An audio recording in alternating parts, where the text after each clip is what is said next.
ఏపీకి ప్రత్యేక హోదా తీసుకువస్తారు అని చెప్పి అటు జనసేన అయితేనేమో కానీ ఇటు టీడీపీ అయితే కానీ చెప్తుంది. మరి మీరేమంటారు? ఖచ్చితంగా పవన్ కళ్యాణ్ గారి బుజ్జగింపులకు కానీ మాటలకు కానీ మోదీ గారు ఆయన ఓకే అని వీళ్ళు చెప్పిన విషయాలన్నింటినీ ఆలకించి సరే అని ప్రత్యేక హోదా ఇచ్చే అవకాశాలు ఉందంటారా?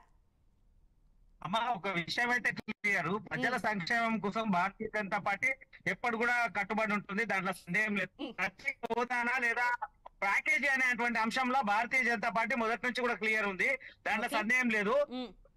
ఇప్పుడున్నటువంటి ప్రభుత్వం ఏదైతే అవినీతి ప్రభుత్వం ఉందో అవినీతి ప్రభుత్వాన్ని ఖచ్చితంగా ఇప్పుడున్నటువంటి సమయంలో ఆ అవినీతి ప్రభుత్వాన్ని తీర్చాల్సినటువంటి అవసరం ఉంది.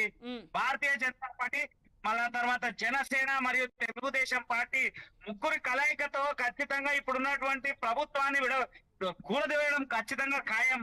దాని తర్వాత ప్రజల సంక్షేమం పట్ల ఎట్టి పరిస్థితుల్లో ఏమేమి అవసరం, ఒకవేళ ప్రత్యేక ప్యాకేజీ అవసరమా లేదా ప్రత్యేక నిధులు అవసరమా లేదా ఏ రకమైనటువంటి అభివృద్ధి వల్ల రాష్ట్రం అభివృద్ధి చెందుతుంది, ఆంధ్రప్రదేశ్ అభివృద్ధి కోసం ఏ రకమైనటువంటి ప్యాకేజీలు అవసరమో అవన్నిటికీ భారతీయ జనతా పార్టీ కట్టుబడుతూ దాంట్లో సందేహం లేదండి.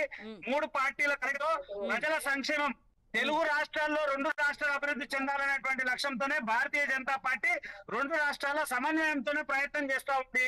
ఎన్డీఏతో కలిసి వస్తా ఉన్నారు చంద్రబాబు నాయుడు గారు. అలాగే అన్ని విషయాల్లో ఉన్నటువంటి పవన్ కళ్యాణ్ గారు కూడా మనస్ఫూర్తిగా మా భారతీయ జనతా పార్టీ వారితో ధన్యవాదాలు తెలియజేస్తున్నాము. ఎందుకంటే ప్రజల సంక్షేమం పట్ల, ప్రజల ఆలోచన పట్ల, పేదవారి పక్షాన ఆయన నిలబడి యుద్ధం చేస్తున్నటువంటి వాతావరణం రోజు చూస్తా ఉన్నాము. నిన్నటికి నిన్న అంశం